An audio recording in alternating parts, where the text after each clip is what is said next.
He was 76 years old, and his only son had just abandoned him in a nursing home and locked the door behind him. No goodbye, no call, just the cold silence of someone who had decided their father was no longer useful. Derek Whitmore thought the old man would sit there and wither away in silence, taking all his secrets to his grave. But there was one thing Derek never knew. His father had never really lost anything important, and the morning the truth would come, it wouldn't be easy for him. Like, comment the city you're watching to let me know how far my story has progressed, and stay tuned to the end, because no one can predict what happens next. The morning they took me to Clover Ridge, the sky was the color of old dishwater, gray and flat, and completely indifferent. I remember thinking that was fitting. The whole drive over, Derek kept his eyes on the road and his hands at 10 and 2, very precise, very controlled. He hadn't always been like that. When he was a boy, he used to grip the steering wheel like he was wrestling something, both fists low, elbows out, the way his mother always complained about. But that was a long time ago. And the boy who drove like he was fighting the car had become a man who did everything with a kind of surgical efficiency that I had never quite learned to trust. "It's just temporary, Dad," he said, for what I counted as the 4th time since we'd left the house. "Until the renovation's done. The contractor said 6 to 8 weeks, maybe 10 at the outside." I nodded. I was good at nodding. The truth is, I had no reason to doubt him yet. Not on that particular morning. Doubt is something that builds slowly, like water getting into a foundation. You don't notice it until the walls start to crack. And on that drive, with the empty road ahead of us and the bare November trees going past the window, I was just an old man with a bad hip and a low-grade ache behind my sternum that I'd been ignoring for 3 months, and I was trying very hard to believe my son. My name is Harold Whitmore. I am 76 years old. I spent 41 years building a construction and land management business, from essentially nothing, from a second-hand truck and a handshake and more stubbornness than any sensible person should possess. My wife, Miriam, spent 23 of those years beside me before her heart gave out on a Wednesday afternoon in April, so suddenly and so completely that I didn't have time to say anything to her that mattered. That was 3 years ago. I have not stopped thinking about what I would have said. Derek is our only child. He's 48, divorced, with a daughter named Celia, who I am not permitted to see as often as I would like. He took over a portion of the business when I semi-retired, though took over is perhaps too generous a term. He managed what I had already built. He made decisions I would not have made. He hired people I would not have hired. And slowly, over the years since Miriam died, he began treating me the way certain people treat old buildings, with a combination of obligation and low-level resentment, always aware of the maintenance cost, always calculating whether it might be cheaper to just tear the whole thing down. I should have seen it sooner. I knew the signs. I had watched it happen to other men.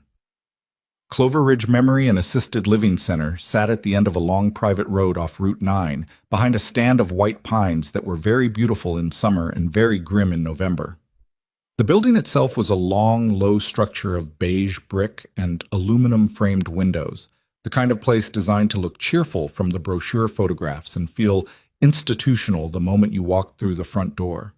There was a reception desk with silk flowers in a vase that had yellowed at the edges. There was a common room with a television mounted too high on the wall. There was a smell, antiseptic and cafeteria food, and something underneath both of those things that I couldn't name and didn't want to. The woman at the desk gave me a laminated visitor's badge, even though I was the one moving in. Nobody commented on that. Derek handled all the paperwork himself.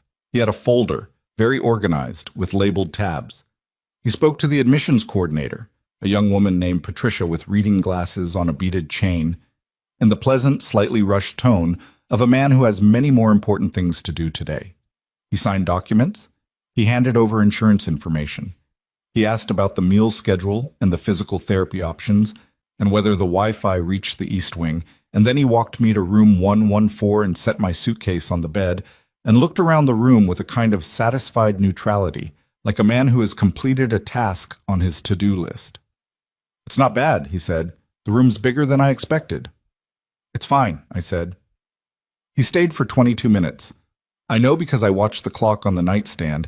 An old habit, timing things, came from years of managing job sites where every hour was money. He talked about the renovation, about the contractors, about how the kitchen was going to be completely redone and how I'd be glad of it when I got back. He talked about Celia, briefly, almost as an afterthought, mentioning that she was doing well in her junior year without saying where or what she was studying.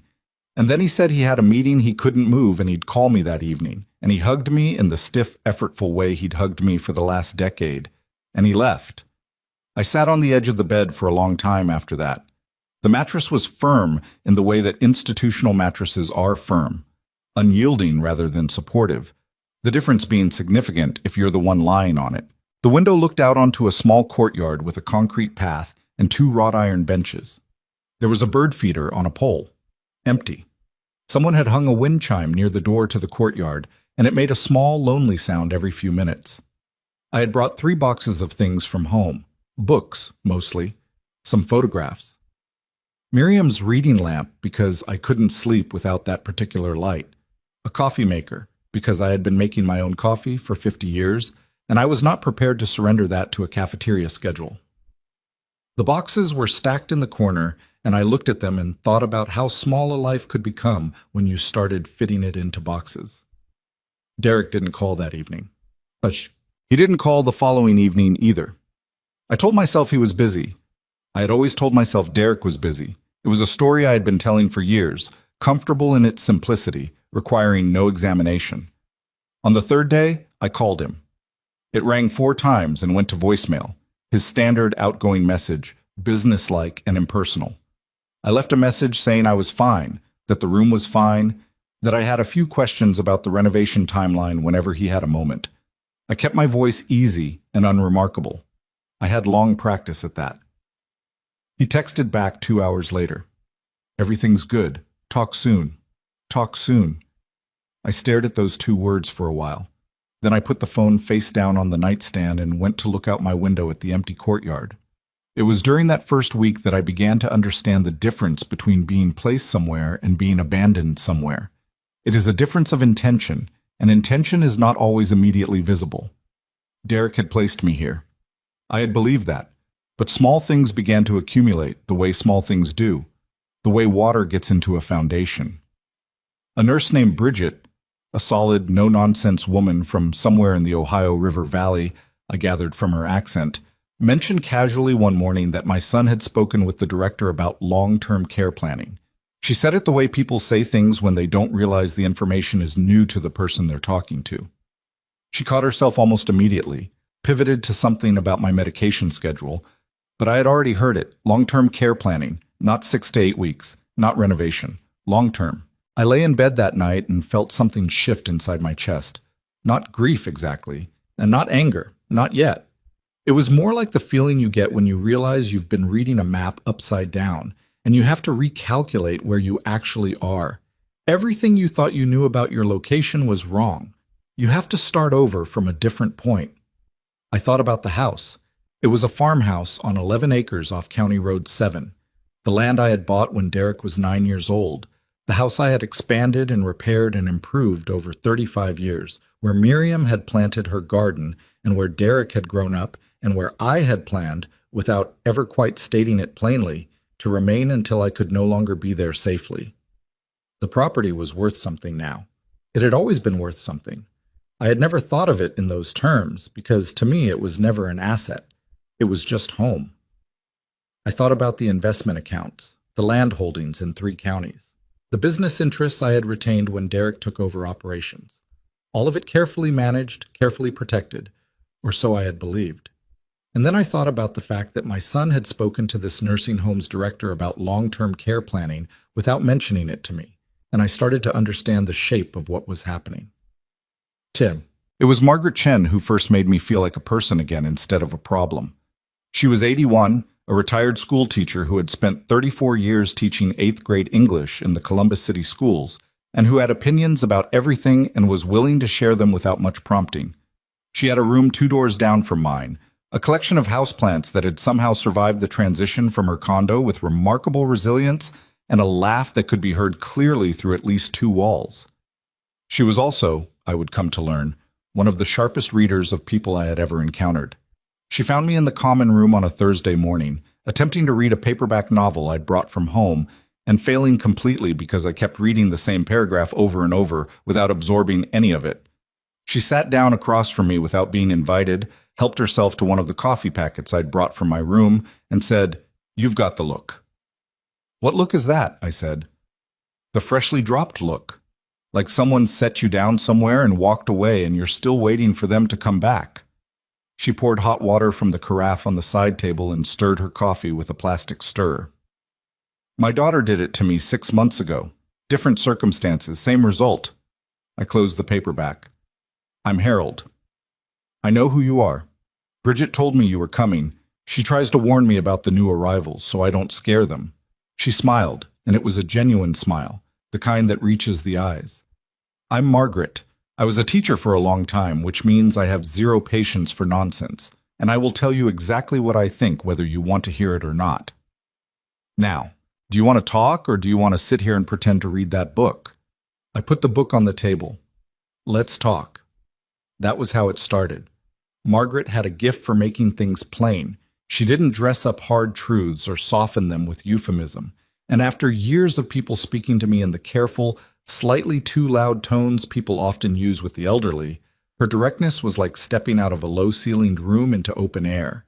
She told me about her daughter, a woman named Renee, who had decided, largely for reasons of convenience, that Margaret's condo and her savings were more valuable to Renee's household than Margaret's continued independence. She told me about the manipulation, the slow erosion, the way it had been framed as concern and love, right up until the moment it became clear it was neither. "They think we forget things," Margaret said on our second morning in the common room. "That's the great miscalculation. They think age means confusion. But I remember everything. I always have." "So do I," I said. And I meant it. It was through Margaret that I met the other regulars, a small, stubborn community that had formed the way communities always form among people thrown together by circumstances they didn't choose. There was Roy Alcott, 84, a retired machinist who had spent 50 years making precision components and who now spent his days completing jigsaw puzzles of extraordinary complexity with a focus that was almost meditative. There was Dolores Vasquez, 79, who had run a restaurant for 30 years and who treated the cafeteria food with a combination of professional offense and resigned creativity, frequently producing from her room small improvements: herbs in a pot on her windowsill, a bottle of hot sauce, a particular vinegar, that she shared without ceremony. There was Frank Oswald, 86, who had been a jazz trumpet player and who was now mostly deaf but who could still read music and who hummed constantly, quietly, so that being near him was like sitting next to a radio with the volume turned very low. These were people who had built things and raised families and survived grief and made something of their time on Earth. And they had all been placed here by someone who loved them in theory and found them inconvenient in practice. I noticed in those first 2 weeks that nobody came to visit Roy, or Frank, or Dolores. Margaret's daughter came twice, both times to sign something or discuss something financial, and both times left within 45 minutes. I noticed that Derek still had not called. It was on a Tuesday, 11 days after my arrival, that I met Vanessa Cole. She was the administrative director, not just a desk person, but the person who actually ran the operational side of the facility, the one who navigated insurance and legal compliance and family relations and the 100 small crises that arise daily in a place like this. She was in her mid-40s, I estimated, with close-cropped hair going silver at the temples and the kind of focused attention in her eyes that told you she was always doing at least 2 things at once. She came to introduce herself as part of what she said was her standard practice with new residents, and she sat down across from me in my room with a legal pad and asked me, directly and without condescension, how I was settling in and whether there was anything I needed. I liked her immediately, in the careful way I had learned to like people, with reservation, with watchfulness, waiting to see what the next layer looked like. "I have a question," I said, after we'd covered the practical matters. "My son spoke with your director about long-term care planning. When was that conversation?" She wrote something on her legal pad. "I'm not always privy to every conversation the director has with families," she said carefully, "but I can look into what's in your file and clarify the current plan. I'd appreciate that." She came back 2 days later. She came to my room and sat down again and placed her legal pad on her knee, and she said, Mr. Whitmore, I want to be straightforward with you, because I think you deserve that. The documentation your son submitted indicates a plan for extended residency rather than a short-term stay. I watched her face. How extended? She paused, just a fraction of a second, just long enough for me to understand she had deliberated over how to say this. The language used in the paperwork is consistent with permanent placement. The room was very quiet for a moment. He told me it was temporary, I said, while the house was being renovated. She met my eyes. I know. Something passed between us in that moment. Not pity, because she was too professional for pity, and I would not have accepted it anyway. It was something closer to acknowledgement. She was acknowledging what I already knew, and she was telling me, without saying it directly, that she was not going to pretend she didn't see it. Thank you, I said, for telling me directly. There's something else, she said. Your son has submitted paperwork requesting that certain communications regarding your care and finances be routed through him rather than directly to you. We have not agreed to that arrangement. I felt the anger then. Not the hot, immediate kind, but the deep, cold kind that settles into your bones and stays there. The kind that is useful. The kind that does not make you stupid. I see, I said. I want you to know, Vanessa said, that this facility's position is that residents maintain their own rights to information about their care, their finances, and their legal situation. We will not be participating in any arrangement that overrides that. I nodded slowly. Miss Cole? Yes? Do you have a fax machine, a reliable one? She looked at me with something that might have been the beginning of a smile. We do. Good, I said. I need to make a phone call. His name was Arthur Gaines, and he had been my attorney for 27 years. He was 70, recently moved to semi-retirement, and when I called him from the common room phone, I had not trusted my cell phone for this particular call, though I couldn't have explained exactly why. He picked up on the second ring and said, in his flat, unhurried Midwestern way, Harold, I was wondering when you'd call. You knew? Derek contacted my office last month, Arthur said. Asked some general questions about estate management and elder law. Didn't hire us, just asked questions. I wasn't certain what he was considering, but I made a note of it. He's put me in a nursing home, I said. Told me it was temporary. I know, I heard. A pause. How are you? Angry, I said. Clearly thinking angry, not stupid angry. That's the useful kind. That's what I thought. I looked out the common room window at the parking lot, at the gray afternoon light. Arthur, I need to talk about the estate. The whole thing, top to bottom. I need to know exactly what my exposure is and what options I have. When can you meet? Can you come here? Give me 2 days, he said. I'll come Thursday. I hung up the phone and sat for a moment in the plastic chair by the window. Then I picked up the phone again and called Derek's number. He didn't answer. I left a message. My voice was pleasant, even. I said I'd been thinking about the house renovation and wanted to talk through the timeline. I said I hoped we could have dinner soon. I said nothing about Arthur Gaines or Vanessa Cole or the paperwork she had described. I said nothing about the cold anger in my chest that had been sitting there for 11 days, gathering mass and weight, waiting for the right moment. I had built a business from nothing.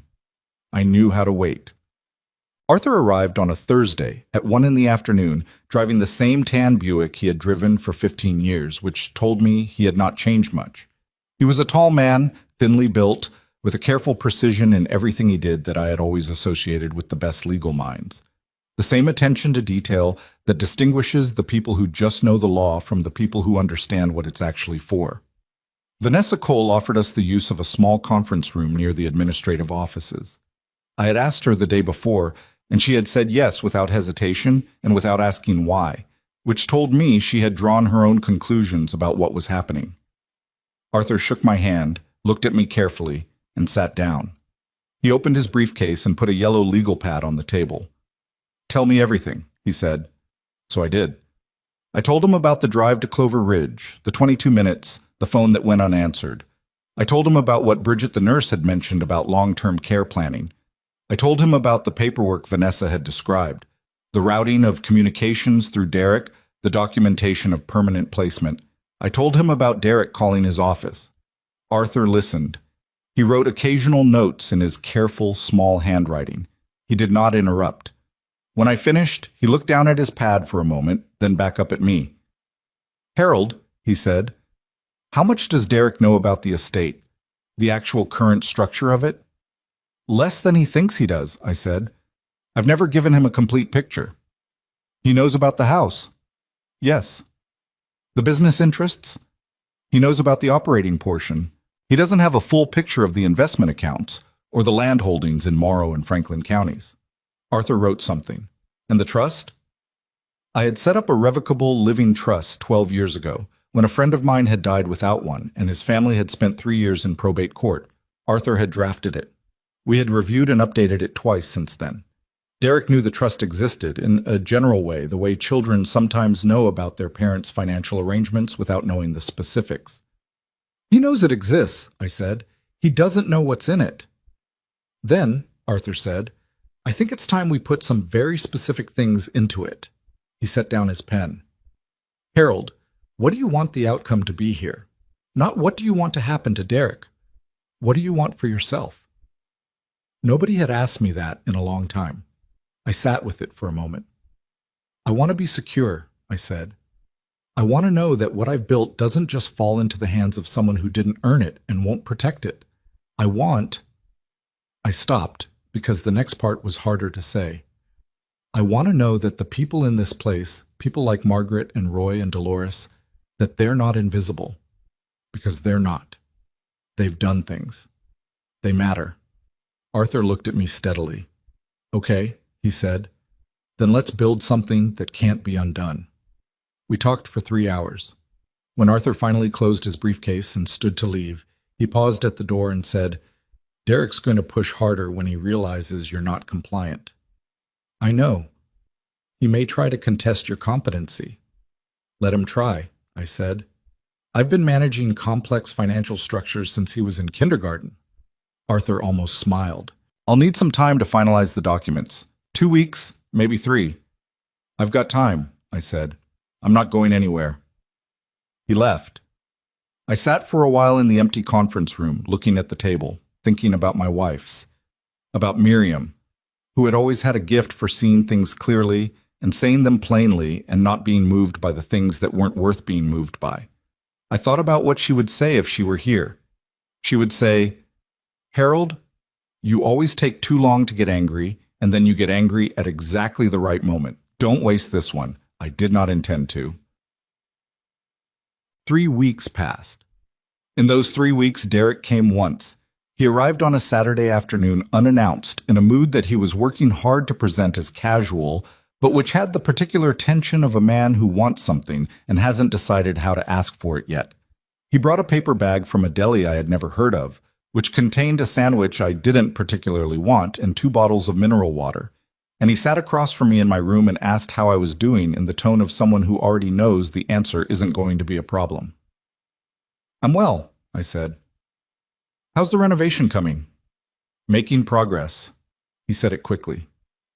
Kitchen's mostly done. They're working on the upstairs bathroom now. I nodded pleasantly. Which contractor did you end up going with? You mentioned 2. A very small pause. Harmon Brothers. I don't know them, I said. Are they local? They came recommended. Good, I said. I let a moment pass. The house should be looking wonderful when it's done. Yeah. He took a sip of his water. You know, I've been thinking, there's some financial stuff we should probably sit down and talk through, just to get everything in order, make sure things are organized. Of course, I said. I can bring some paperwork next time, nothing complicated, just some things that'll make it cleaner, for the long term. That sounds sensible, I said. He relaxed fractionally. I could see it, the slight easing of tension in his jaw, the way his shoulders dropped a half inch. He thought he was getting somewhere. We talked for another 30 minutes. He asked about the food, about my hip, about whether I'd made any friends. I told him about Margaret without giving any detail. I told him about the physical therapy schedule. I said everything was fine, and I said it in the easy, agreeable voice of a man who has stopped asking difficult questions. When he left, I watched from my window as he walked to his car in the parking lot. He walked the way he had walked since he was a teenager. Quick, purposeful, like he was always late for something. He got into his car and sat for a moment before starting the engine, and I wondered what he was thinking. I went to find Margaret. She was in the common room, working on a crossword puzzle with the kind of focused irritation she brought to things that weren't cooperating. I sat down across from her. "He came," she said, without looking up. "He came. What does he want?" "Paper signed," I said. "He didn't say it directly yet." She filled in an answer. "They never do, the first time." "No," I said. "They don't." She looked up at me then, setting down her pen. "Are you ready for when he does?" I thought about Arthur Gaines, about the 3 hours in the conference room and the documents being prepared and the trust that was about to become something considerably stronger than Derek imagined. "Yes," I said. "I think I am." She nodded, picked up her pen, and went back to her crossword. Outside the window, the afternoon light was going, the sky turning the particular shade of amber that comes just before dusk in late November. Not beautiful exactly, but clarifying, the kind of light that makes things look like exactly what they are.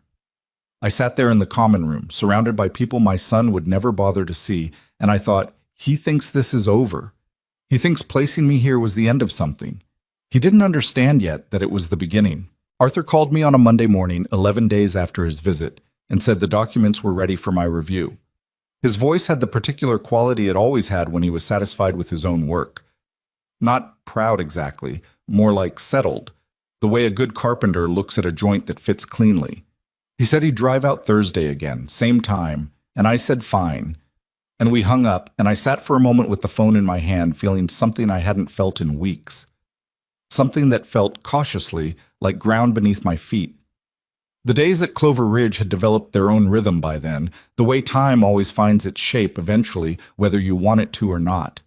I woke at 6, made coffee with my own machine, read until breakfast. Physical therapy on Tuesdays and Fridays. My hip was genuinely bad. That part hadn't been manufactured. And the therapist, a young man named Cal, who had the patient seriousness of someone twice his age, was actually helping. Afternoons were Margaret's domain. She had taken it upon herself to make sure I didn't spend too much time alone in my room, which she said was the express route to becoming furniture. And she was probably right. It was in those afternoon hours that I came to understand the full weight of what Clover Ridge actually was. Not the facility, but the community inside it. Roy Alcott, who I had initially read as simply solitary, turned out to have a rich interior life and a remarkable memory for the mechanical details of mid-century American manufacturing, and talking to him was like accessing a library that no longer existed anywhere else. Dolores Vasquez had strong opinions about what had gone wrong with family structures over the last 40 years, and she expressed them with the blunt authority of a woman who had cooked for 300 people at a time and was not afraid of anything. Frank Oswald, deaf as he was, had a way of watching faces that was almost uncomfortably perceptive, and occasionally he would write something on the small notepad he carried and hand it to you, and it would be something precise and true that cut through whatever was being said out loud. These people had been set aside by children, by circumstance, by a culture that had decided the elderly were problems to be managed rather than people to be known. I had believed before I came here that I understood this in the abstract. Living inside it was something different. It made me angrier than anything Derek had done directly. It was a slow, grinding anger, the kind that doesn't flare and burn out, the kind that just keeps producing heat. Derek called on a Wednesday. This was notable because he had called exactly twice since dropping me off, once briefly, a week in, with the quality of a man checking a box, and once to tell me in a tone of elaborate casualness that the renovation was taking longer than expected. This third call had a different quality. He was warmer. He asked questions and waited for the answers. He laughed at something I said that wasn't particularly funny. He mentioned Celia, said she'd asked about me, which I doubted, but filed away without comment. Then, toward the end, in the same casual tone he used when he wanted something, "I'm going to bring those papers I mentioned when I come Saturday. Just some estate management stuff. Consolidation of accounts. Makes it simpler for everyone. Should only take a few minutes. Of course, I said. Whatever helps. Great. He sounded genuinely relieved, which told me he had expected resistance. I'll bring lunch. After I hung up, I sat at my window for a while watching a pair of sparrows argue over something near the empty bird feeder. Someone had filled it recently. Seeds scattered across the tray, though most had blown off in the wind. The sparrows didn't seem to care. They quarreled with great conviction over what remained. I called Arthur. He's coming Saturday, I said, with papers. Then we need Thursday to go very well, Arthur said. I'll bring everything. Arthur arrived Thursday with a leather portfolio that was considerably thicker than his usual legal pad, and he spread its contents across the conference room table with the methodical care of a man laying out surgical instruments. For 2 hours, we went through every document, every clause, every contingency. The trust had been significantly restructured. What had existed before as a reasonably protective instrument was now something considerably more robust, a fully funded, irrevocable trust with specific, detailed conditions governing any transfer of assets. The family home and the 11 acres were transferred into it entirely. The investment accounts were consolidated under the trust's management. The land holdings in Morrow and Franklin counties, which Derek had never known the full extent of, were formally documented and protected. The conditions of inheritance were the part I had thought about most carefully. Arthur had drafted language that I had reviewed and revised twice. To receive anything from the estate, any portion of it, under any circumstances, Derek would have to demonstrate, through documented evidence reviewed by an independent trustee, a sustained period of responsible engagement. Not apology, not promises. Demonstrated action, over time, with evidence. The kind of thing that couldn't be faked with a Saturday afternoon visit and a deli lunch. He's going to challenge this, Arthur said when we'd finished reviewing. When he finds out the scope of it, he'll probably go looking for a lawyer who'll argue diminished capacity or undue influence. On what grounds? He'll manufacture some. Arthur folded his hands on the table. That's why we're documenting everything. Your medical records from the last 2 years show no cognitive decline. We have Dr. Patel's assessments. We have your own correspondence. The letters you've written. The calls you've made, all of it. A challenge like that needs evidence. He won't have any. And Vanessa Cole? I told Arthur about her, about the paperwork she'd flagged, the communications routing request Derek had made, her refusal to participate. She's a witness, Arthur said. A good one, if it comes to that. The fact that this facility refused to cooperate with his attempts to control your information flow is significant. I signed the documents that afternoon with Arthur as witness and a notary he had brought with him, a quiet woman named Janet, who had notarized approximately 10,000 documents in her career and treated this one with the same focused efficiency as all the others, which I found oddly comforting. When it was done, Arthur gathered everything into the portfolio and snapped it shut, and the sound of that clasp closing was one of the most satisfying sounds I had heard in a long time. "It's done," he said. "It's done," I agreed. He paused, portfolio under his arm, at the door to the conference room. "Harold, for what it's worth, what you've built, what you've protected.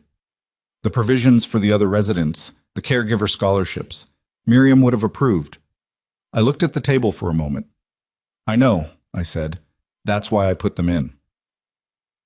Saturday came the way anticipated difficult things always come, both slower and faster than you expect, so that when Derek's car finally appeared in the parking lot at 12:30, I felt simultaneously that I had been waiting forever and that I had not quite had enough time.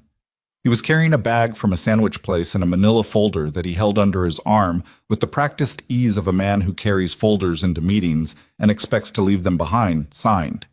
He was dressed nicely, not quite formally, but with the effort of someone who wants to be taken seriously without appearing to have made the effort. He'd had a haircut recently. He looked, in other words, like a man who had prepared. I met him in the common room, where Margaret was ostentatiously working on her crossword in the corner and absolutely listening to everything. I had told her about Saturday, and she had said simply, "I'll be there." And when I'd started to say that wasn't necessary, she had given me the look she probably gave 8th graders who said they hadn't done the reading. Derek set the bag on the coffee table and smiled at me. You look good, Dad. I feel well, I said. Sit down. He sat.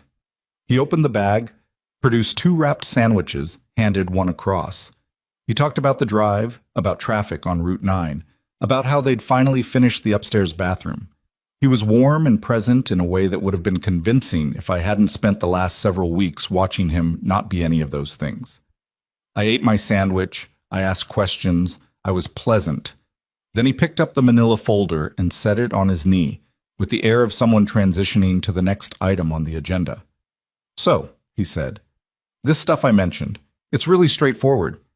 He opened the folder and extracted several pages, stapled together, and held them out across the coffee table. Basically just consolidating the investment accounts under a single management structure. Makes things cleaner, easier to track. The advisor I've been working with says it's standard practice. I took the papers. I looked at them. I read them slowly and carefully, which is my habit with any document that matters. And I was aware of Derek watching me with the particular calibrated patience of someone who does not want to appear impatient. The documents were not what he had described. They were a general power of attorney, broadly worded, and a transfer authorization for the primary investment accounts, and something labeled, with a certain audacity I had to privately acknowledge, Family Estate Coordination Agreement, which was, when you parse the actual legal language rather than the title, a mechanism for Derek to assume management authority over the property and remaining assets. I read all of it. Derek waited. Interesting language, I said finally. It's pretty standard, he said. Which advisor put this together? Guy named Strother. Marcus Strother. He's with... I don't know him. He's good. He's handled some complicated estates. I'm sure he has. I set the papers down on the coffee table. Derek, tell me what this actually does. A fractional pause. What do you mean? In plain English, tell me what signing these documents would actually do. He leaned forward slightly. It just gives me the ability to manage things more efficiently. You're here. I'm out there handling everything. It makes it easier if I have authority to act when decisions need to be made quickly. It's not about control, it's about practicality. And the house? The house is part of the estate. Having consolidated management means the house would be under your management authority. Technically, yes, but... and the investment accounts. Dad. His voice shifted, just slightly, but I heard it. The warmth thinned. You're making this sound like something it isn't. This is just paperwork. Estate planning. You've been putting this stuff off for years. I have not been putting it off, I said. I've been managing it very carefully for a very long time in ways you may not be fully aware of. He looked at me. Something moved across his face. Not quite suspicion, not quite concern, more like recalibration. What does that mean? I picked up my sandwich and took a bite, which was perhaps slightly theatrical, but I'd earned it. It means I've given the documents some thought, and I'd like to have Arthur look at them before I sign anything. Arthur Gaines? He said the name with the particular careful neutrality of someone who is trying not to show that the name matters. Dad, Arthur's been semi-retired for years. You don't need to drag him into... He's my attorney, I said. Has been for 27 years. I trust him. This isn't a legal matter. It's just estate management. Then he'll have no trouble reviewing it quickly. I smiled at him. I'll let you know what he says. Derek held the pleasant expression for another moment, then let it go. Not dramatically. He wasn't the type for that. He just sat back, and something in his posture changed, and I could see the calculation happening behind his eyes. He was deciding how hard to push. Fine, he said. Have Arthur look at it. He picked up the folder, put the papers back inside, and set it on the table between us. Leave it with you? Please. He stayed another 20 minutes. The warmth didn't come back, not fully. It had a different quality now, more controlled, the performance of it slightly more visible. He asked about my hip. He mentioned Celia again. He said he'd call midweek. When he left, I sat for a moment in the quiet of the common room. Margaret lowered her crossword. Power of attorney, she said. Among other things, she made a sound that was not quite a word. They always go for the power of attorney first. He'll try again, I said. He'll come back with something more aggressive. Of course he will. She picked up her pen. Are you ready for that? I thought about the portfolio Arthur had snapped shut on Thursday afternoon, about the documents already filed and recorded, already beyond Derek's reach to undo through a forged signature or a carefully pressured afternoon visit.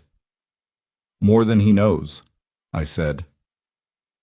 What I hadn't anticipated, what I don't think I could have anticipated, even knowing Derek as well as I did, was what happened the following Tuesday when Vanessa Cole appeared at my room door with a look that was professionally composed in a way that told me something was wrong. "Can I come in?" she said. "Always." She sat down and placed her hands in her lap, and she said, "Mr. Whitmore, I want to tell you about something that happened this morning before you hear it from someone else or wonder why you weren't told." My stomach tightened. "Go ahead." "Your son called the facility director this morning. He expressed concern about your mental state. He used the phrase cognitive decline and mentioned that he'd noticed, his word was worrying, signs during his Saturday visit." She paused. "He asked whether we had a protocol for requesting a formal cognitive assessment." The room was very quiet. "He suggested," Vanessa continued carefully, "that if such an assessment were conducted and indicated impairment, it might be appropriate to restrict certain of your external communications and financial activities for your own protection." I looked at her. "He's trying to have me declared incompetent." "He's laying groundwork," she said.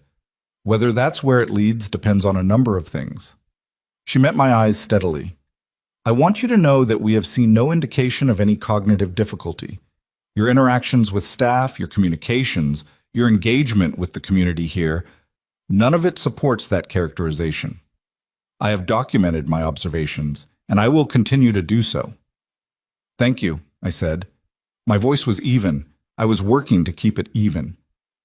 "There's something else." She reached into the folder she'd brought. He also submitted a revised version of the communications routing request I mentioned before. This version was more formally worded, with references to his status as your next of kin. We declined it again. "But I thought you should have a copy of what he submitted." She handed it across. I looked at it. Derek's signature at the bottom. That familiar, precise signature, the one I had watched him practice as a teenager because he'd thought a good signature was important. I folded the paper and held it in my hands for a moment. "Miss Cole," I said, "I want you to know that there are legal documents already filed and recorded that address this situation comprehensively. My attorney has copies. You may want copies as well, for the facility's records." She looked at me with an expression I couldn't entirely read, something between relief and a kind of quiet, controlled anger on my behalf. "I would be grateful for that," she said. After she left, I sat for a long time. He was going to try to take not just the money, not just the property. He was going to try to take my credibility, my voice, my right to speak for myself at 76 years old, after a lifetime of building and providing and being, in every way that mattered, the person who held things together. That was the part that cut deepest. Not the greed. I had seen greed before, understood it, could work with it in the cold thinking way. But the idea that he would stand in front of strangers and suggest that his father's mind was going, that he would use the natural fears people have about aging as a weapon, something about that particular cruelty went places the rest of it hadn't reached. I picked up my phone and called Arthur. "He's trying to establish incompetence," I said when he answered. A pause. Then, "How?" I told him what Vanessa had said. I heard him writing. "This actually helps us," Arthur said, when I'd finished. "An attempt to have you declared incompetent, launched at exactly the moment you declined to sign documents giving him financial control. A judge is going to notice that sequence of events." "I know," I said. "But Arthur, I want to be in that room when he finds out what's already been done. I want to be there when he realizes." A pause. "I'll make sure of it," Arthur said. I hung up and went to find Margaret. She was in the common room, and she looked at my face when I walked in, and she didn't ask any questions. She just moved her crossword off the seat beside her and waited. I sat down. "He went after my mind," I said.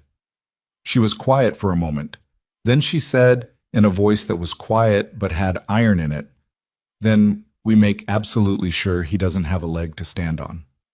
Outside the window, the light was fading early, the way it does in December, pulling the color out of things and leaving everything in shades of gray and blue. In the courtyard, someone had hung a new string of lights around the bare branches of the ornamental tree near the path. They weren't on yet, just draped there, waiting. I looked at them and thought, not yet, but soon. The 2 weeks after Vanessa's visit were the strangest kind of quiet. The kind that isn't actually quiet at all, but is filled with the sound of things moving beneath the surface, like ice shifting over deep water. Arthur was finalizing the last documentation. Vanessa was keeping her own careful records. And Derek, as far as I could tell, was convinced he was making progress. He called 3 times that week. Each call was warmer than the last, and each time I detected the same underlying current. The patience of a man who believes he is about to get what he wants and is willing to be pleasant in the meantime. He mentioned the cognitive assessment request once, briefly, framing it as something he'd suggested purely out of concern, something any responsible son would do. I said I understood. I said I appreciated him thinking about my welfare. I kept my voice even and my answers short, and I gave him nothing. Margaret said, during one of our afternoon sessions, "You've gotten very good at performing contentment." 40 years of business negotiations? I said. She was repotting one of her small succulents, moving it to a larger container with the deliberate care she applied to everything. There's a difference between strategic patience and actual peace, Harold. Make sure you know which one you're running on. It was a fair observation. I didn't entirely know the answer. The truth was, the nights were harder than I let on. Not because of fear. I had moved past fear somewhere in the middle of those long conversations with Arthur, when the shape of the protection became clear and solid and real. What kept me awake was something older and less logical. It was grief, I think, though not the kind I knew how to name easily. It was the grief of understanding fully, finally, that the relationship I had spent decades trying to preserve through patience and accommodation and a careful refusal to see what was plainly there, that relationship had never existed in the form I had imagined it. Derek had not become this. He had always been capable of this. I had just chosen, for a very long time, not to look directly at it. Miriam had seen it. She hadn't said it in those terms. She was not a cruel woman, and she loved Derek in the complicated way mothers love difficult children. But she had said more than once that Derek had a talent for making himself the center of any room, and a limited interest in what anyone else needed once his own needs were met. I had defended him. I had explained him. I had told myself it was youth, and then ambition, and then the stress of his divorce, and then the pressure of running a business. I had been very creative about it for a very long time. Lying in my institutional bed at 2 a.m, I stopped being creative about it. He had put me here because I was inconvenient. He had planned from the beginning to keep me here. And he had gone after my competency, had stood in front of strangers and suggested my mind was failing, because I had not been immediately compliant. That was who my son was. Not the person I had chosen to see, but the person he had consistently shown me he was for the better part of 20 years. That grief is a particular kind of heavy. It doesn't announce itself cleanly. It just sits there, in the middle of your chest, and makes everything a little harder to breathe through. I got up at 4:30 one of those nights and made coffee and sat at my window and watched the parking lot lights in the dark, and I thought about my father, a man I had not thought about in years. He had been a difficult man, proud and withholding and not easy to love, but he had been honest in a way I had always respected even when I resented it. He had a saying, "You don't get to choose what's true. You only get to choose how long you wait before you look at it." I had waited a long time, but I was looking now. Arthur called on a Thursday and said everything was in order. "The documentation is filed and recorded," he said. "The trust amendments are complete. I have certified copies of everything, and Vanessa Cole has a packet for the facility's files as she requested. We're ready." "When?" I said. "That's up to Derek." A pause. "He'll come when he thinks the moment is right, when he's decided you've been softened up enough. He'll bring papers again. Almost certainly. Probably more aggressive ones this time. The first set was a probe. He'll have found someone to draft something stronger." I thought about the warmth in Derek's voice on those 3 phone calls, the patience of a man who thinks he's winning. "He'll want to close it out," I said. He's not the type to let things drag. He'll want it done. Then we wait for him to set the date, Arthur said. When he calls to come, call me immediately. I'll be there. You don't have to be present. I know I don't, Arthur said. I'm going to be anyway. I held the phone for a moment. 27 years. He had drafted my first business contracts when I was operating out of a single truck and a rented warehouse, and he had been there for every significant thing since the land purchases, the business expansion, Miriam's estate after she died. He was not a sentimental man, but he showed up when it mattered, and in my experience, that is a more meaningful form of loyalty than any amount of expressed sentiment. Thank you, Arthur, I said. Don't thank me yet, he said. Thank me when it's over. The call came from Derek on a Friday afternoon. He was in good spirits, better than he'd been in weeks.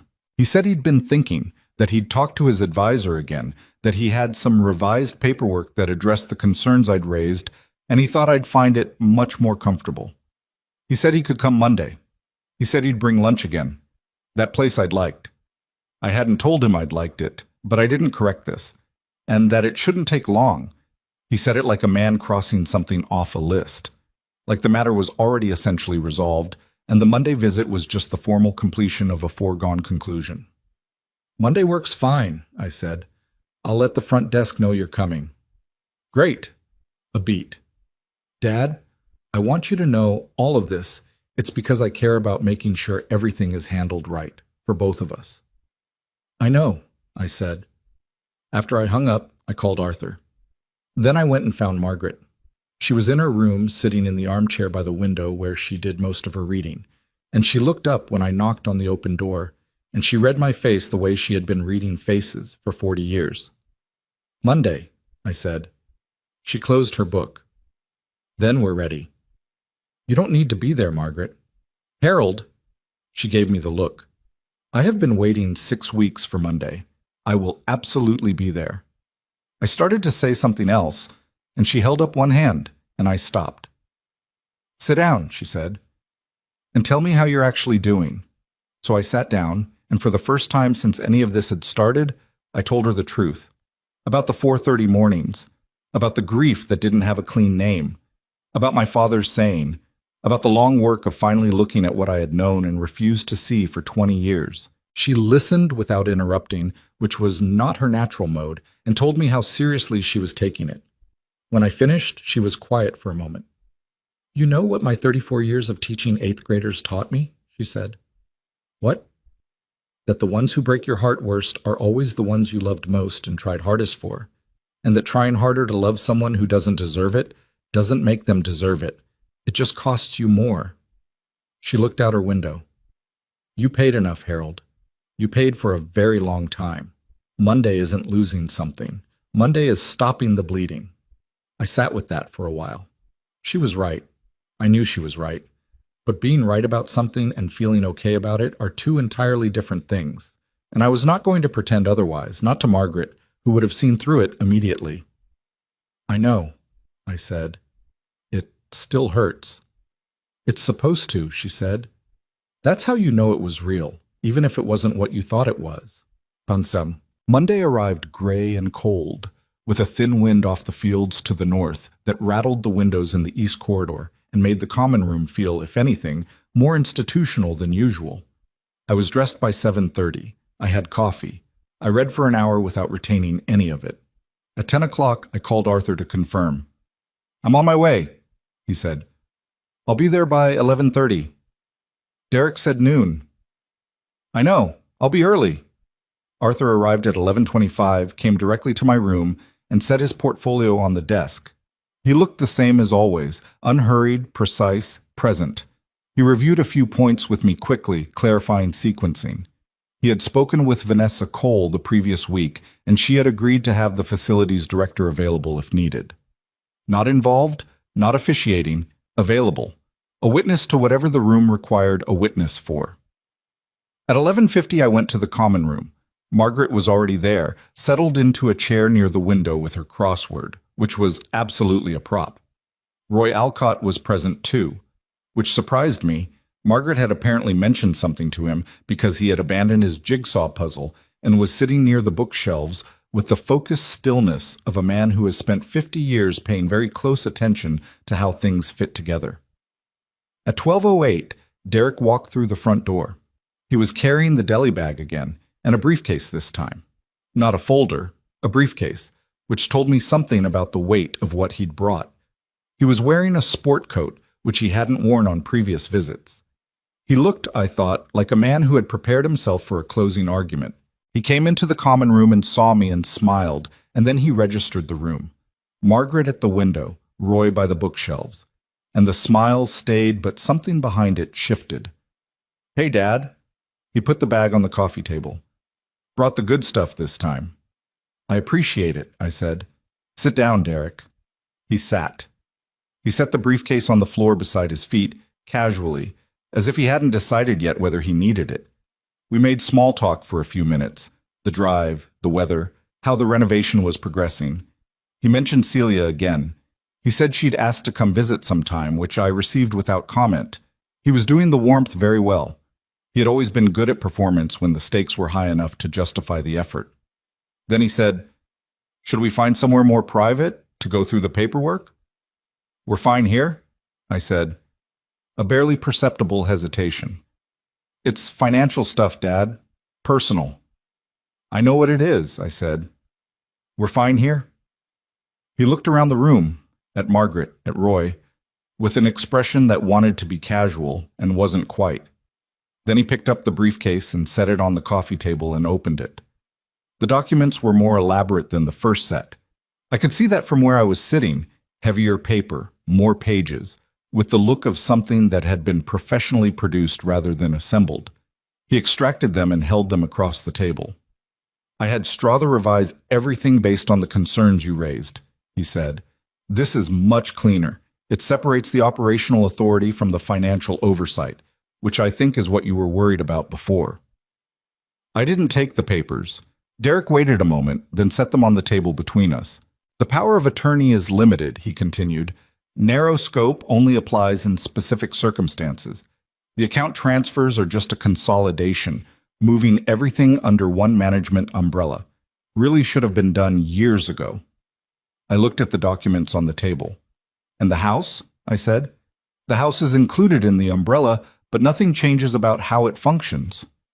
"Derek," my voice was quiet, "I'd like you to stop for a moment." He stopped. "There are some things I need to tell you," I said, "and I'd like you to let me finish before you respond." He sat back. The performance of patience was excellent. I'll give him that. The door from the corridor opened and Arthur walked in. Derek turned to look at him. Something changed in his face, not dramatically, not the way it would in a movie. It was subtler than that. It was the change of a man who has just understood that the situation is not what he believed it was, and who is recalculating very quickly. "Arthur," he said. His voice was neutral. "Derek?" Arthur sat down in the chair beside me, set his portfolio on his knee, and folded his hands over it. He didn't open it yet. He just sat there, with the unruffled composure of a man who has done this many times and is in no particular hurry. Derek looked at me. "You brought your lawyer." "My attorney, yes," I said. "Arthur has been my attorney for 27 years. I thought it made sense to have him here when we discussed the documents." A pause. "That's fine. This isn't a legal matter, but if it makes you more comfortable, it does," I said. "Derek, I want to explain some things. About the estate. About the decisions I've made over the last several weeks." He was watching me very carefully now. The briefcase was open on the table, the documents beside it, and he was looking at me with an expression I had not seen on his face in a long time, not since he was young, not since the days when I had been someone whose responses he couldn't predict. "When you brought me here," I said, "you told me it was temporary. You told me the house was being renovated. I believed you because I wanted to believe you, and I think we both know that." I kept my voice steady, unhurried, the way I had always conducted the meetings that mattered most. "I found out within 2 weeks that you had discussed permanent placement with the director here, that you had submitted paperwork to route my communications through you, that you had suggested to this facility's staff that I might be experiencing cognitive decline." Derek opened his mouth. I said I'd like to finish, I said. He closed it. You came twice with documents designed to transfer control of my financial life to you. The first set included a broadly worded power of attorney and transfer authorizations for the investment accounts. The second set, I glanced at the papers on the table between us, appears to be a more sophisticated version of the same thing. I paused. I didn't sign the first set because Arthur advised me not to. What I did sign, several weeks ago now, are documents of a different kind entirely. Arthur opened the portfolio. He removed a set of documents, certified copies, each one bearing the filing stamp of the county recorder's office, and he laid them on the table beside Derek's papers. The contrast was stark and probably intentional. Derek's documents were clean and corporate. Arthur's were official, stamped, real in the specific way that legal records are real, the weight of the system behind every page. Derek stared at them. He didn't pick them up immediately. He was reading the top page from where he sat, and I watched his eyes moving, and I watched his face, and I saw the moment he understood. "What is this?" he said. It was not quite a question. "It's the estate," Arthur said. "Current structure. Fully funded, irrevocable trust, recorded and filed 7 weeks ago." Derek picked up the top document. His hands were steady, but his jaw had gone tight in the way it always did when he was containing something. He read. He turned pages. He read some more. The common room was very quiet. Margaret had set down her crossword pen. Roy had not moved from his chair by the bookshelves. Derek set the documents down. "The house is in the trust," he said. "Yes," Arthur said. "The investment accounts." "All of them. The land in Morrow and Franklin counties." He said it flatly, without inflection, but I heard the thing underneath it. The particular shock of discovering that what you didn't know is larger than what you knew you didn't know. "He didn't tell you about those," Arthur said pleasantly. Derek looked at me. "You never mentioned land in Morrow and Franklin counties." "No," I said. "I didn't." "How much—" He stopped himself, recalibrated. "What are the terms of the trust?" Arthur walked him through it. The inheritance conditions. Documented evidence of sustained responsibility, reviewed by an independent trustee, over a minimum period he specified. The provisions for Clover Ridge residents. The fund established in the Trust for Residents Without Family Support. The Caregiver Scholarship Endowment. All of it laid out with Arthur's characteristic precision, nothing soft, nothing ambiguous. Derek listened. His face went through several things, anger, which he contained, calculation, which he couldn't entirely hide, and something else, something harder to name, that I watched move across his features and then get suppressed before it could fully form. When Arthur finished, Derek was quiet for a moment. Then he said, in a voice that had shed all its warmth and was now simply direct, "This can be contested. A change of this magnitude, made while you were in a care facility, under—" He paused. "Potentially compromised circumstances." "On what grounds?" Arthur said. "Competency. Undue influence." "Derek." Arthur's voice was patient and entirely without heat. "Your father's medical records for the past 3 years show no cognitive decline of any kind. His physician's assessments are documented. His correspondence during this period, including several lengthy, detailed legal communications, is documented. The timeline of this trust restructuring predates your competency inquiry to this facility by 2 weeks.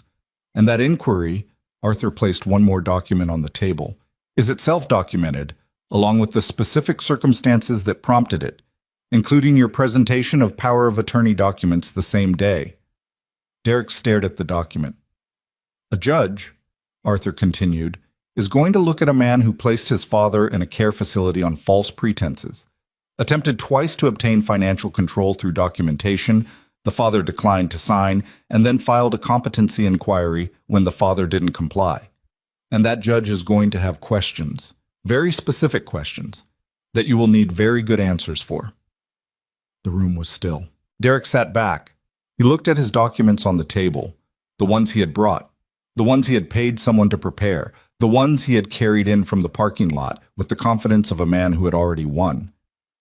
He looked at Arthur's documents. He looked at me, and I looked back at him. I had rehearsed, in my mind, what I might feel in this moment. I had thought I might feel satisfaction, or vindication, or the particular relief of a thing finally being done. What I actually felt was something quieter and sadder than any of those things. The feeling of looking at a person you love, or loved, or tried to love, and seeing them clearly for the first time without any of the protective distortion you built up over decades, and finding that the clear view is not what you hoped it would be. He was my son. He was 48 years old, and he had driven out here today with a briefcase and a deli bag, certain that his father was a problem he was finally about to resolve. He had not once, in any of this, thought to ask what I needed or how I was, or whether there was something, anything, he could do that was not about the money. That was the thing that hurt most, not the greed, the absence of everything else. "Derek," I said. My voice was even. "Whatever you decide to do next, whether you pursue a challenge or you don't, I want you to understand something. This isn't about punishing you. The terms of the trust exist because responsibility has to be demonstrated, not promised. I have watched you make promises your whole adult life. I would like, before either of us runs out of time, to see something different." He didn't say anything. "But that," I said, "is going to require choices that only you can make, and it's going to take longer than an afternoon." Derek stood up. He picked up the documents he had brought, his papers, not Arthur's, and he put them back in the briefcase. He clicked the latches shut. He picked up the deli bag and then set it back down on the coffee table without explanation. He looked at me one more time. His face was controlled in the way his whole body was controlled, that surgical efficiency, that 10 and 2 precision. But underneath it, in the set of his jaw and something around his eyes, I could see something that might have been the beginning of understanding, or might have been something considerably less than that. "I'll be in touch," he said. He walked out of the common room. His footsteps went down the corridor. The front door opened and closed. The room was very quiet. Arthur gathered his documents back into the portfolio and snapped the clasp, and the sound of it was exactly as solid and final as it had been the first time. Margaret picked up her crossword pen. Roy Alcott, from his chair by the bookshelves, said quietly, "Well done, Harold." I sat with the weight of the morning and the deli bag still on the coffee table between us, and I thought about Miriam, and I thought about my father's saying, and I thought about the particular cost of finally, irrevocably, looking at what is true. Outside, I heard Derek's car start in the parking lot. I heard it back out and drive away, down the long road through the white pines, toward Route 9, back to wherever he was going. I did not watch him leave. The days after Derek left were strange in a way I hadn't anticipated. I had expected something like relief. And there was relief. I won't pretend otherwise. The relief of a thing finally done, a confrontation finally had, the long exhausting work of pretending not to know what I knew finally finished. That was real, and I felt it. But relief is never a clean feeling, not when the thing you're relieved about is the collapse of something you spent decades trying to hold together. It comes mixed with other things. Grief, still. A kind of bone-deep fatigue that had nothing to do with my hip or my age. The particular exhaustion of a man who has been vigilant for a very long time and is only now allowing himself to stop. I slept 11 hours the night after Derek drove away down that pine-lined road. I woke at 6 as usual, made my coffee, and sat at the window and watched the early light come into the courtyard. The string of lights on the ornamental tree had been on a timer, and they were still glowing faintly in the pre-dawn gray, small and warm and stubborn against the cold. I sat there for a long time before I felt like moving. Margaret came by at 8:30 with a small pot of coffee she'd made in her own room and 2 of the cups she kept for company, which was her version of ceremony. She sat down across from me and poured without asking and handed me a cup and looked at my face. "You slept," she said. It was an observation, not a question. 11 hours. Good. She settled back in her chair. You needed it. We sat for a while without talking, which was the other thing I had come to value about Margaret. She understood when silence was the right offering. Most people, when they sense someone hurting, fill the space with words. Margaret had learned in 34 years of teenagers and another 20 of living alone that sometimes the most generous thing you can give another person is simply your presence without any demand attached to it. After a while, she said, "What happens now?" "Arthur files additional documentation this week," I said. "The formal record of Derek's attempts, the paperwork he submitted here, the competency inquiry, the documents he brought Monday, all of it goes on record. It establishes the pattern. In case he challenges the trust." "Yes." I turned the coffee cup in my hands. "Arthur thinks he'll consult a lawyer, be told the challenge doesn't have strong ground, and eventually let it go. People like Derek," he said, "usually do their math. When the cost of fighting exceeds the potential return, they stop. And if he doesn't stop, then we're in better shape than he is, and Arthur will handle it." I paused. "He's not going to stop being who he is, Margaret. I'm not naive about that.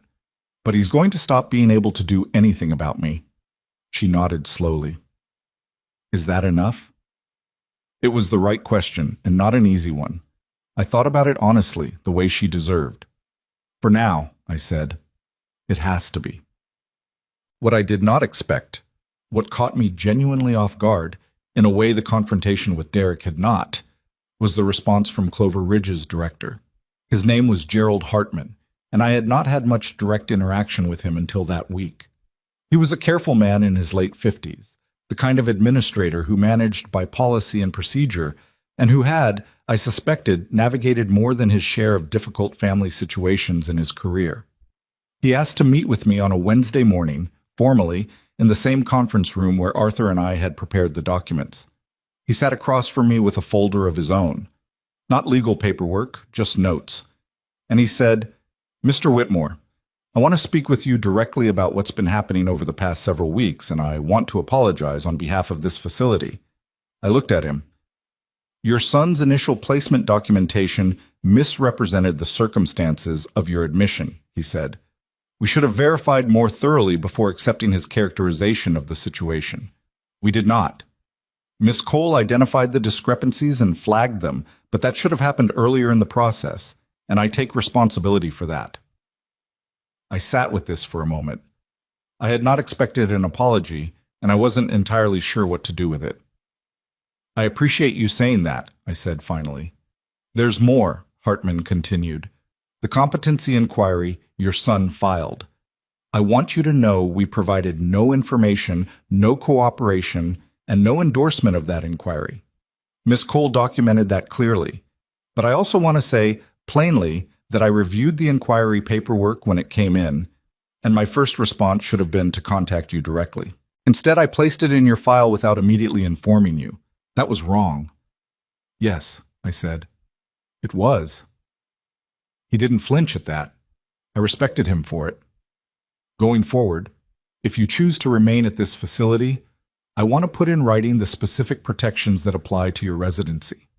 Your right to all communications, your right to legal counsel of your choosing, your right to refuse any family-initiated changes to your care plan without your explicit signed consent." "I'd want that in writing," I said. "I have it here." He slid a document across the table.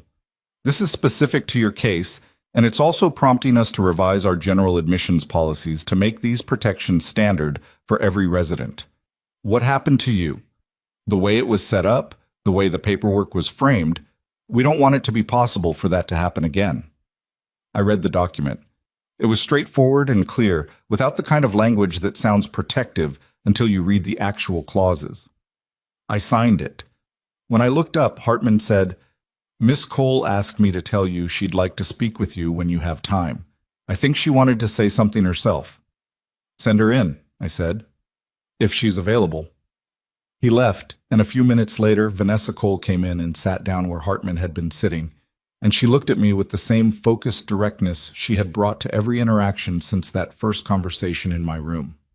"I want to make sure you know," she said, "that the documentation we kept, every instance of your son's attempted communications rerouting, the competency inquiry, every visit log, all of it is available to your attorney if he needs it." "Arthur already requested copies," I said. "Thank you." "It was the right thing to do." She paused. Just a beat, a small human hesitation. "Mr. Whitmore, I've worked in elder care for 18 years. I've seen this pattern before. Families who mean well and get overwhelmed. families who are genuinely struggling with hard circumstances and make poor choices under pressure. She met my eyes. And families who are simply taking advantage of someone they've decided doesn't matter anymore. Your son falls into the last category. I want you to know I saw that clearly, and I'm sorry it took longer than it should have for this facility to act on it. I looked at her for a moment. You acted when you could, I said. That matters. It should have been sooner. Yes, I said. But you acted. Some people in your position wouldn't have. She nodded once, accepted that, and stood to go. At the door she paused. The provisions in your trust, for residents here without family support. I want you to know what that means to people like Roy Alcott, like Frank Oswald. Her voice was even, professional, but there was something underneath it. They're not invisible to you. That matters more than I can easily say. After she left, I sat alone in the conference room for a while, in the particular quiet that follows something important. Derek's lawyer contacted Arthur the following Monday. Arthur called me to explain, and he kept it simple and unhurried the way he always did. His attorney sent a letter. They're exploring grounds for a competency challenge based on the timing and circumstances of the trust restructuring, essentially arguing that you were under undue influence, that your relationships with the attorney and with facility staff compromised your independent judgment. Undue influence for my own lawyer of 27 years, I said. That's the argument. Arthur's tone was dry. I've responded with the documentation package, medical records, correspondence records, the timeline showing the trust amendments preceded his competency inquiry, and Miss Cole's documented account of the facility's interactions with your son. I've also included a letter from Dr. Patel assessing your current cognitive status. A pause. Harold, this challenge is going to go nowhere. I want to be honest with you about that. Not to minimize it, but because I don't want you spending energy on it that you don't need to spend. What do I need to do? Nothing. Let me handle it. The other attorney is going to review what I've sent and advise his client that the path forward is expensive, time-consuming, and unlikely to succeed. In my experience, that conversation happens fairly quickly. And then? And then Derek makes a choice. He can continue to pursue this and spend money he won't recover on a challenge that won't succeed. Or he can accept the situation. A pause. Or theoretically, he can look at the trust terms and make a decision about who he wants to be going forward. Oh, I thought about Derek's face in the common room that Monday. The controlled expression, the briefcase latches clicking shut, the walk down the corridor. Don't hold your breath on that last one, I said. I'm not, Arthur said, but I leave room for it. People surprise you sometimes. Not usually at 48. No, he agreed. Not usually. What Arthur hadn't mentioned, and what I found out from Vanessa Cole 2 days later, was that Derek had also made one final attempt through the facility itself. He had called Hartman's office directly and demanded a meeting, and Hartman had agreed to a phone call.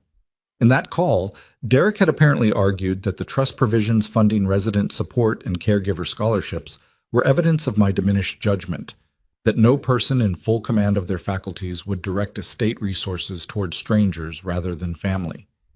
Hartman had documented the call and sent the record to Arthur. When Vanessa told me about it, I was in the common room.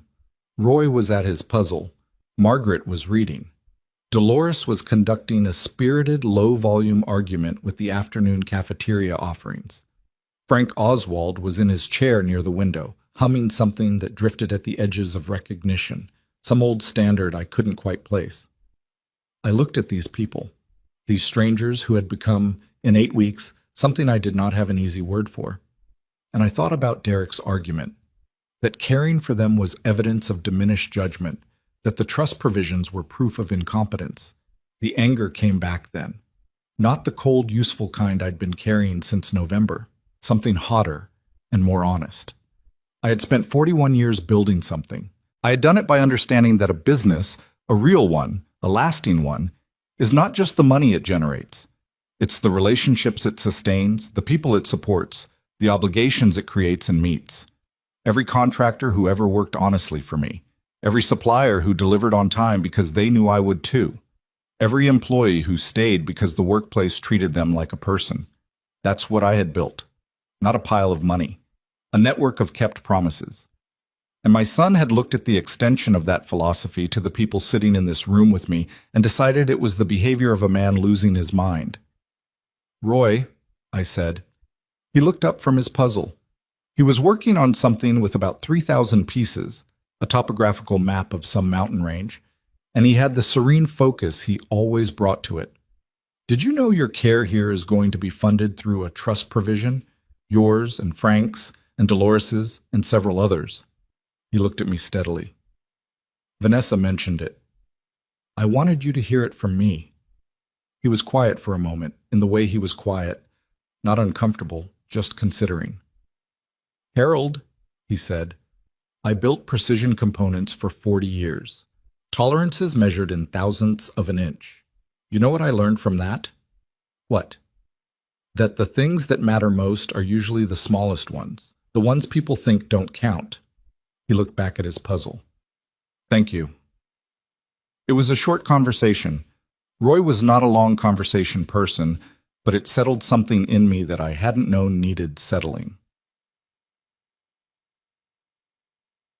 Arthur called on a Thursday, 2 weeks after his initial response to Derek's attorney, and said simply, "They've withdrawn." "The challenge?" "The letter came this morning. No further action. No explanation offered." A pause. "It went exactly as I said it would." I let out a breath.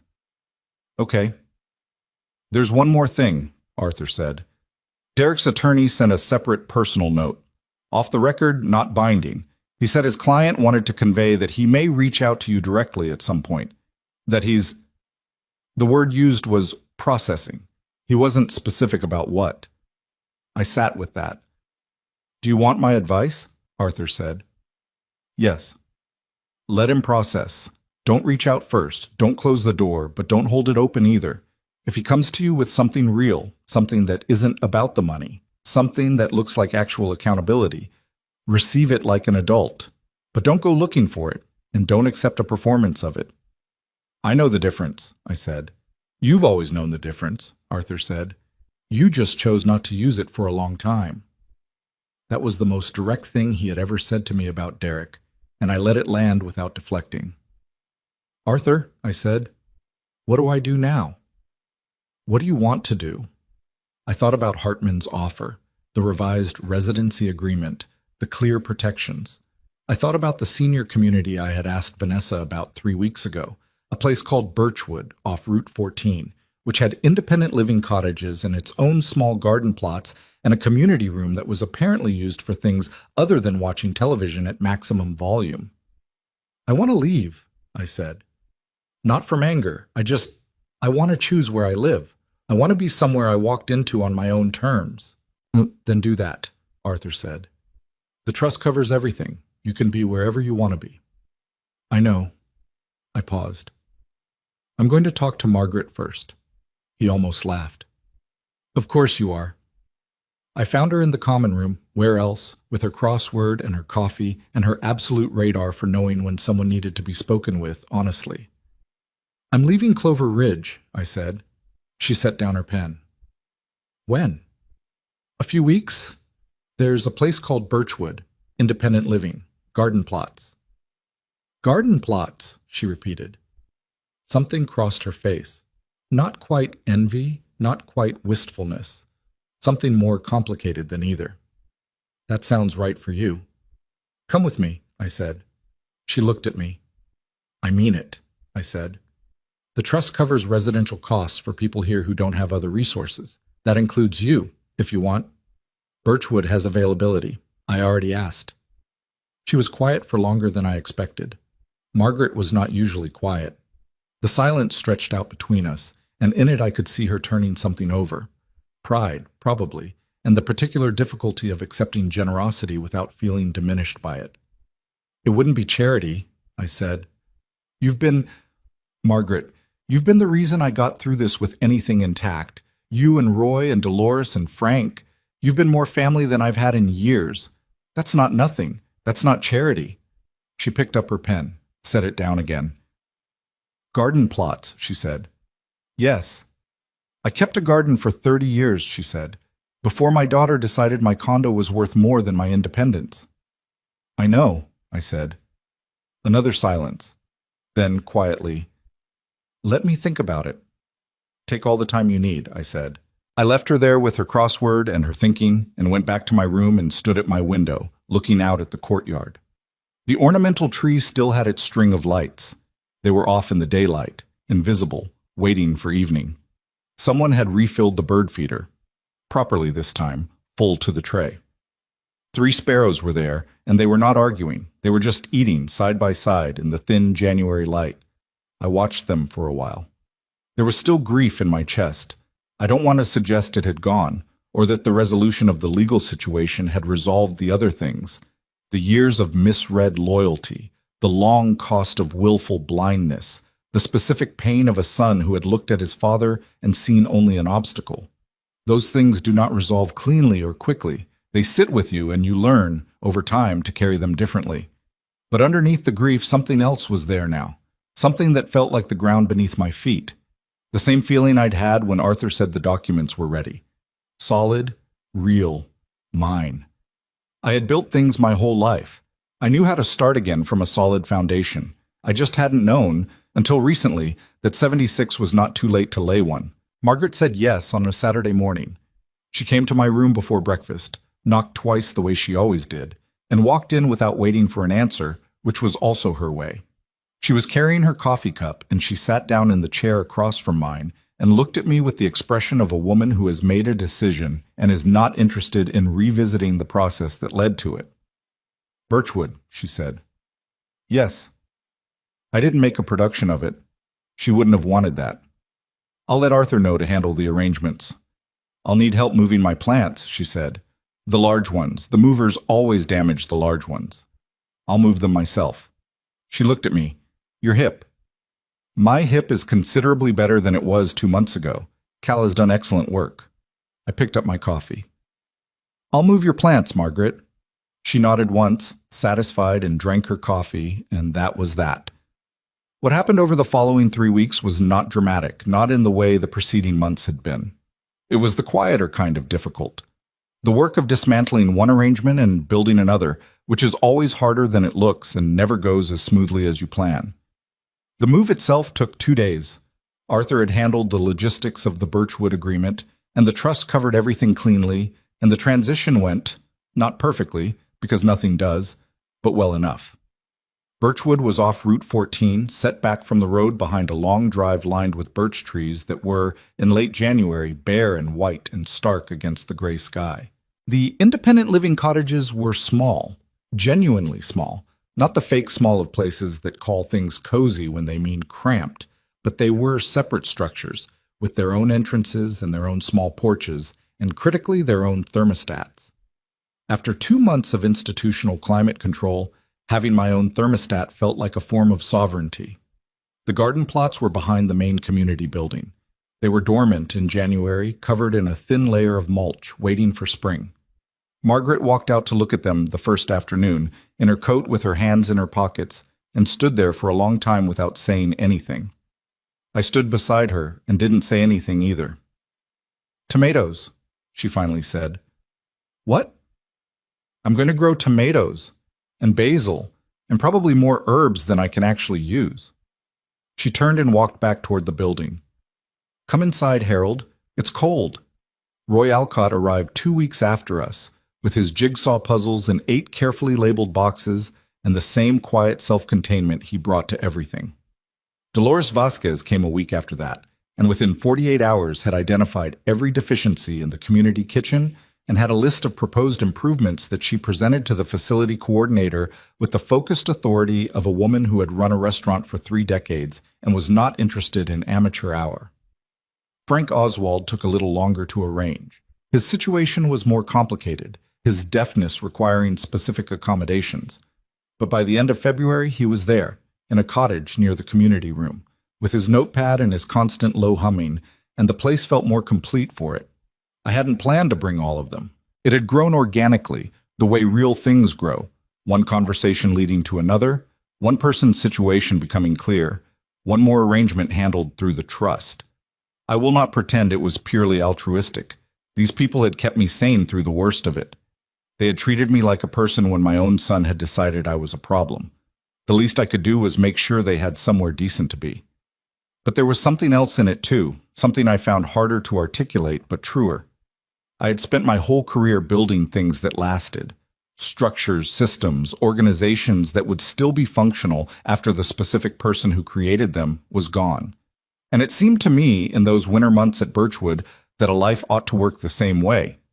That what you leave behind shouldn't just be money in accounts or property on a deed. It should be something that keeps doing something after you, something that reflects what you actually valued, not just what you accumulated.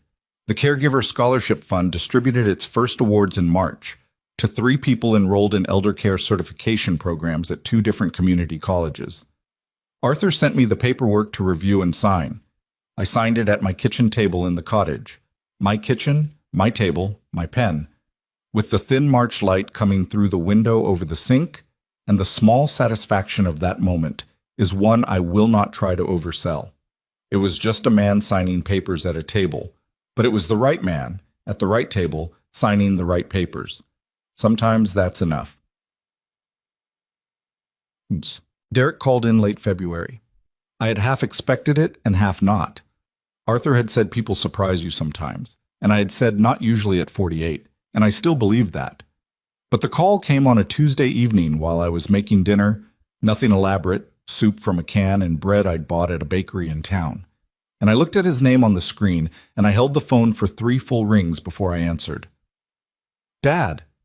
His voice was different, not performance different, not the managed warmth of the Monday visits, just quieter. Smaller, in a way I couldn't entirely define. Derek, I said. I wanted to... He stopped. Started again. I heard you moved from the nursing home to a new place. Birchwood, I said. Yes. Is it good? It's good. A pause. The kind of pause that has a lot of things in it that neither person is saying. I had learned in 41 years of business and 22 years of parenting that those pauses are best let alone. If you fill them, you take something away from the person who needs to cross that distance themselves.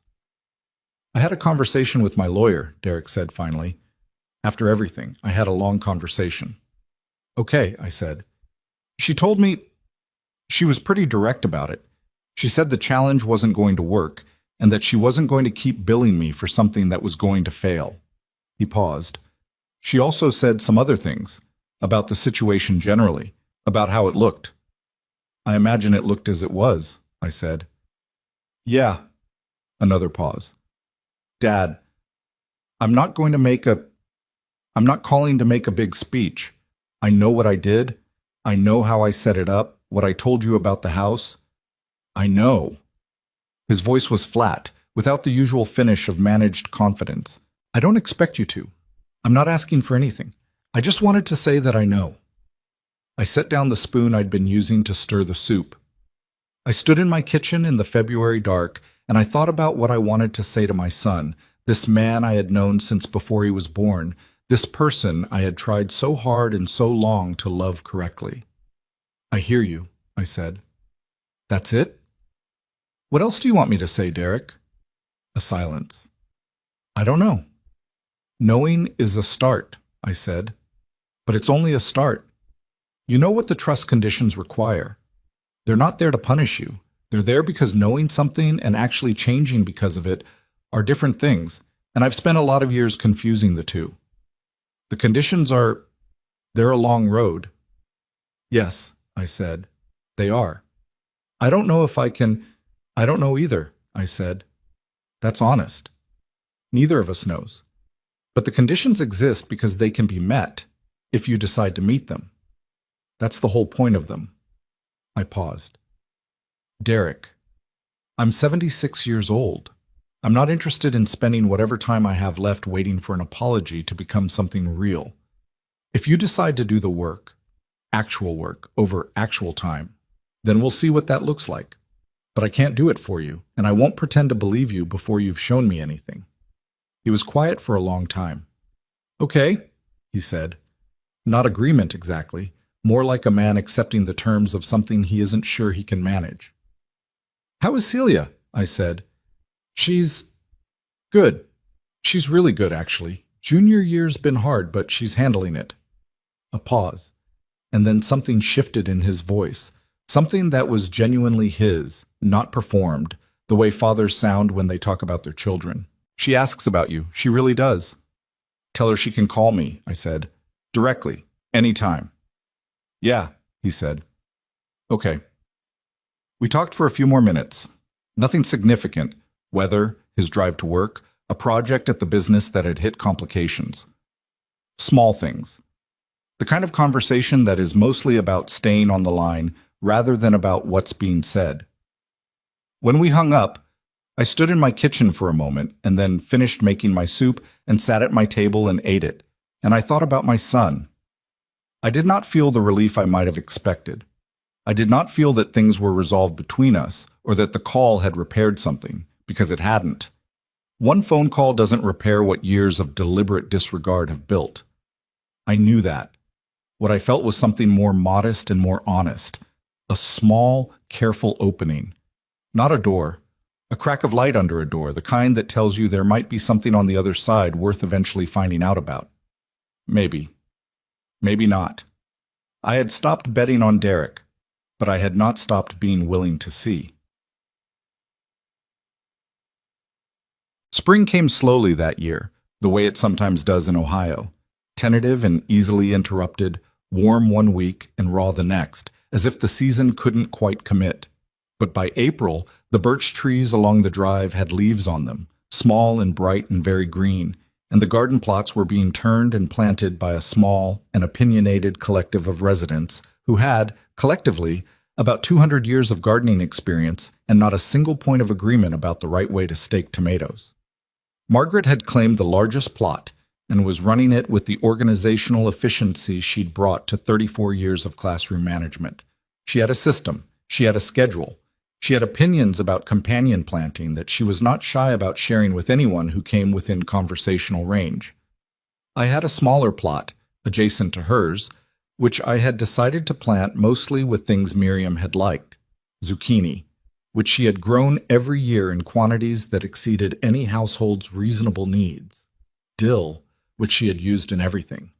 A row of sunflowers along the back fence that served no culinary purpose, but which she had always insisted were necessary for morale.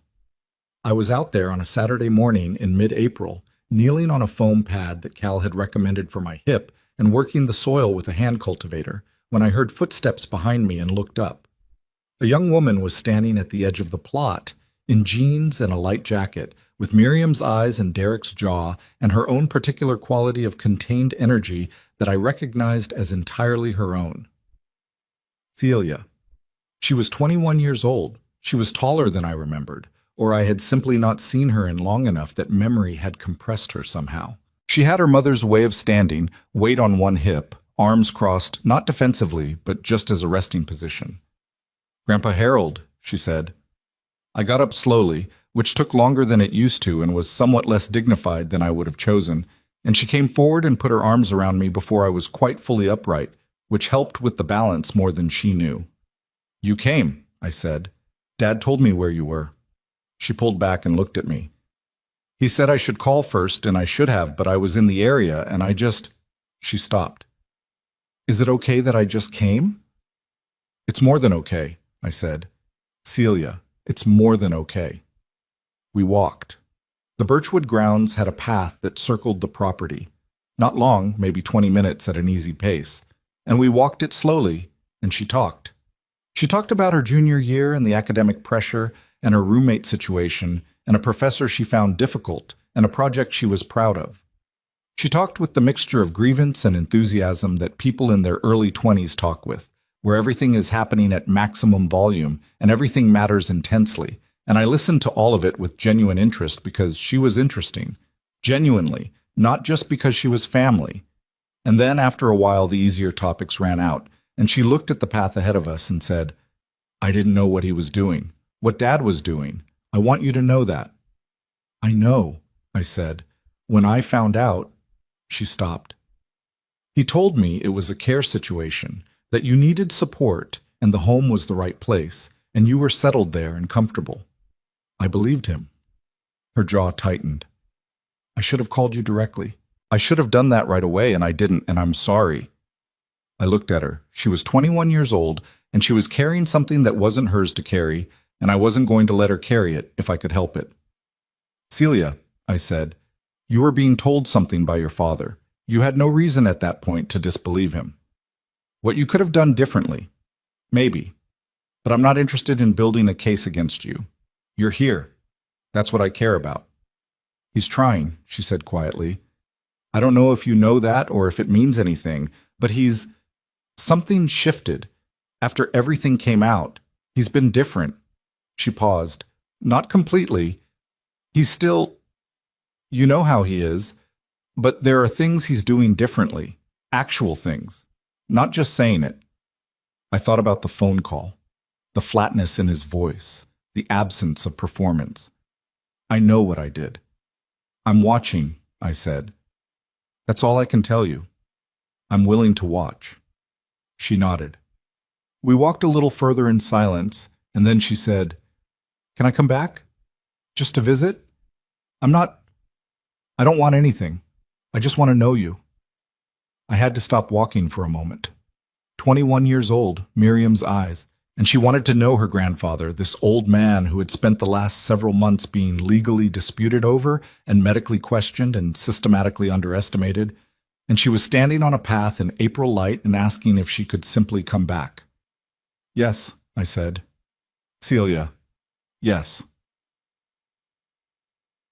Tamma. Roy finished his mountain range puzzle in May, all 3,000 pieces, and held a small ceremony in the community room that consisted of him standing back and looking at it for a long moment with his hands in his pockets, then quietly beginning to take it apart.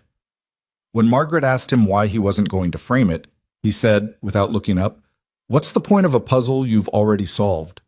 Margaret told me this story that evening, and I laughed, genuinely, without effort, the way you laugh when something is simply true and funny and doesn't need anything added to it. It was the first time I had laughed like that in longer than I could precisely remember. Frank Oswald started a Wednesday evening music session in the community room. Informal, unannounced, just Frank with his old sheet music and a keyboard someone had donated, playing things from the 40s and 50s at a volume he couldn't hear himself but which filled the room entirely.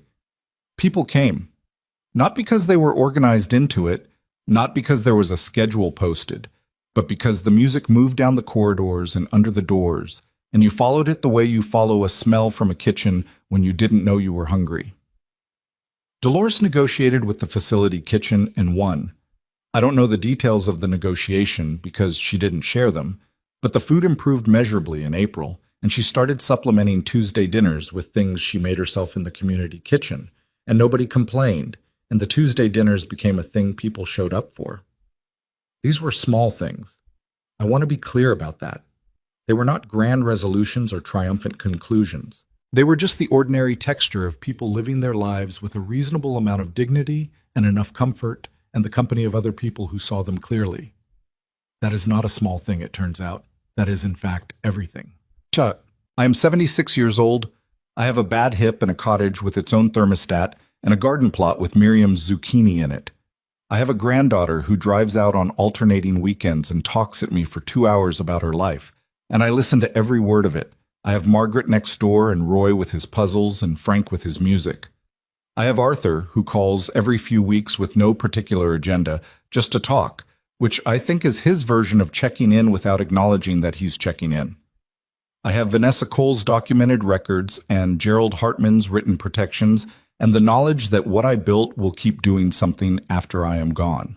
I have a son who is, as of this telling, doing some actual things differently and not others, and with whom I have spoken 6 times since February, each call a little less careful than the last. I don't know what that becomes. I have stopped trying to know in advance. Here is what I want to say to you, whoever you are, wherever you are watching from, whatever your particular version of this story looks like. There is a kind of love that is actually just control wearing love's face, and there is a kind of loyalty that is actually just fear of what happens if you look too clearly at something. I spent decades practicing both of those things and calling them by the right names, and it cost me more than the money ever could have. You have the right to protect what you have built. Whether you are 76 or 50 or 32, the things you have earned, the life you have made, the dignity you carry, none of it is forfeit just because someone who shares your blood has decided their convenience matters more than your humanity. That is not love. Love doesn't keep a running total of what you owe. The people who treat you like a burden are showing you something true about themselves. Believe them. Believe them the first time and the second time, and stop waiting for the third time to be different. And the people who see you, the Margarets, the Roys, the Vanessa Coles, who document things and hold ground and tell you what's true when it would be easier to look away. Those people are the real inheritance, not the money, not the property. The people who show up and stay and tell you the truth and help you find the ground under your feet again. I don't think life gives you a clean ending.